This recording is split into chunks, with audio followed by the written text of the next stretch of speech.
Hello students, welcome to English grammar paradise institution. আজ তোমাদের মাধ্যমিক টেস্ট পেপার এবিটিএ 2024 এবং 25 যে পেপারটা রয়েছে তার পেজ নাম্বার 601 এর ইংলিশের গ্রামারটা তোমাদের সামনে সলভ করে দেখাবো। চলো স্টার্ট করছি, আমার সাথে দেখো। It is shall be would be our duty to control the pollution. তাহলে এটা হলো আমাদের কর্তব্য। তাহলে ইট ইজ, বুঝতেই পারছো, এটা আমাদের কর্তব্য যে দূষণটাকে নিয়ন্ত্রণ করা।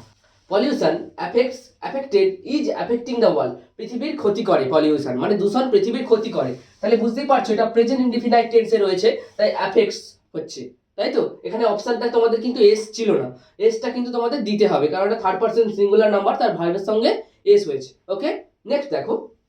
But the question is that, প্রশ্নটা হচ্ছে যে ওয়েদার অ্যাওয়ারনেস, যে সচেতনতা, ইজ ইনক্রিজেস, এটা হচ্ছে ইনক্রিজড অ্যাট অল, এটা একটু সামনে হবে, ইনক্রিজড অ্যাট অল। বলছে প্রশ্ন হচ্ছে যে ওয়েদার অ্যাওয়ারনেস, সচেতনতা, ইজ ইনক্রিজিং অ্যাট অল, আদৌ কি বাড়ছে? তাহলে ইজ ইনক্রিজিং।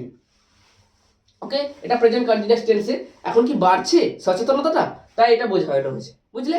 নেক্সট দেখো, তোমাদের আর্টিকেল প্রিপজিশন ছিল উই আর অল অ্যাওয়ার, আমরা সবাই সতর্ক, অফ দ্য ফ্যাক্ট, অ্যাওয়ারের পরে আমরা অফ করব, এই ঘটনায় সতর্ক যে that the world is passing through very crucial phase, পৃথিবী খুব কঠিন অবস্থার মধ্য দিয়ে যাচ্ছে।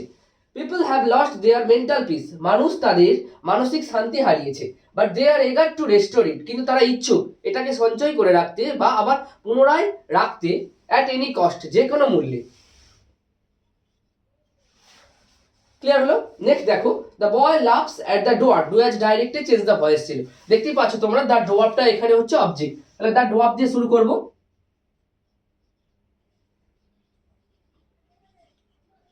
তারপর টেন্সটাকে ফলো করব, টেন্সটা কি রয়েছে? প্রেজেন্ট ইনডিফিনাইট টেন্স, তাহলে হেল্পিং ভার্ব কি হবে? অ্যামিজান, তাহলে একটাই ডোয়ার রয়েছে, তাহলে ইজ হবে।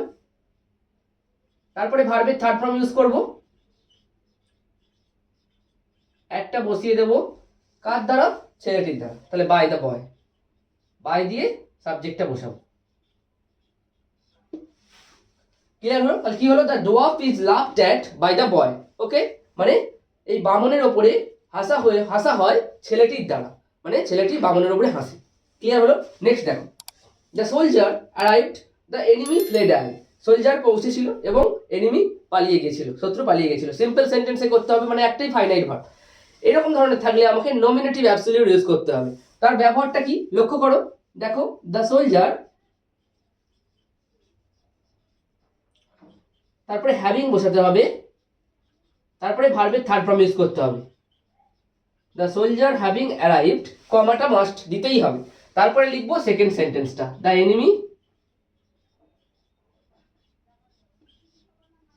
Fled away. তাহলে soldier having arrived, the enemy fled away. Okay, next দেখো, তোমাদের ছিল indirect speech. The Raju said I purchase this book. দেখতেই পাচ্ছ এটা অ্যাসার্টিভ সেন্টেন্সে রয়েছে, তাহলে সেড আছে, সেড টু থাকলে আমরা টোল্ড করতাম, সেড আছে আমরা সেডই বসাবো। তাহলে রাজু সেড, তারপরে এখানে লিঙ্কারটা বা কনজাংশন ওয়ার্ডটা কি হবে? দ্যাট, কারণ এটা অ্যাসার্টিভ সেন্টেন্স। তাহলে আই কাকে বোঝাচ্ছে? রাজুকে, তাহলে হি হবে। তারপরে কি বলেছিলাম? রিপোর্টিং ভার্ব পাস্টে হলে রিপোর্টেড স্পিচও পাস্টে হবে, এটা পাস্টে আছে, তাহলে পাস্টের পাস্ট কি? পাস্ট পারফেক্ট, তাহলে he had purchased.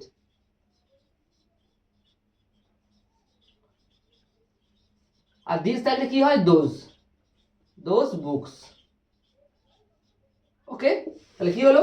Raju said that he had purchased those books. Okay, next দেখো, তোমাদের ছিল ফ্রেজাল ভার্ব। এন্ডস থেকে কি হবে?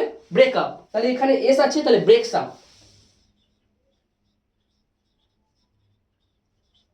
তারপরে কি হবে? Obtain, how did you obtain ছিল, তাহলে অবটেন রয়েছে প্রাপ্ত, এখানে দেখো কাম বাই রয়েছে, তাহলে ডিড এর সঙ্গে ভার্বের ফার্স্ট ফর্ম ব্যবহার হয়েছে, তাই তো, তাহলে কি হবে? First form come by.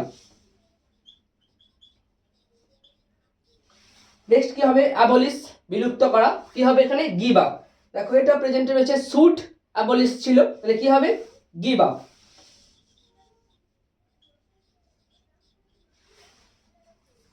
ওকে, এই ছিল তোমাদের পেজ নাম্বার 601 এর ইংলিশের গ্রামারের পুরোপুরি শর্ট পেপারটা। তোমরা এগুলো ভালো করে প্র্যাকটিস করো। কিছু কিছু এখানে ভুল ছিল বইয়ের মধ্যে, যেমন এখানে ইনক্রিজিং ছিল, এগুলো তোমরা একটু খেয়াল করে নেবে, আমি সব জায়গায় ঠিক করে দিয়েছি। তো নেক্সট ক্লাসে আবার দেখা হচ্ছে, আজকের মতো রাখছি। Thank you, by.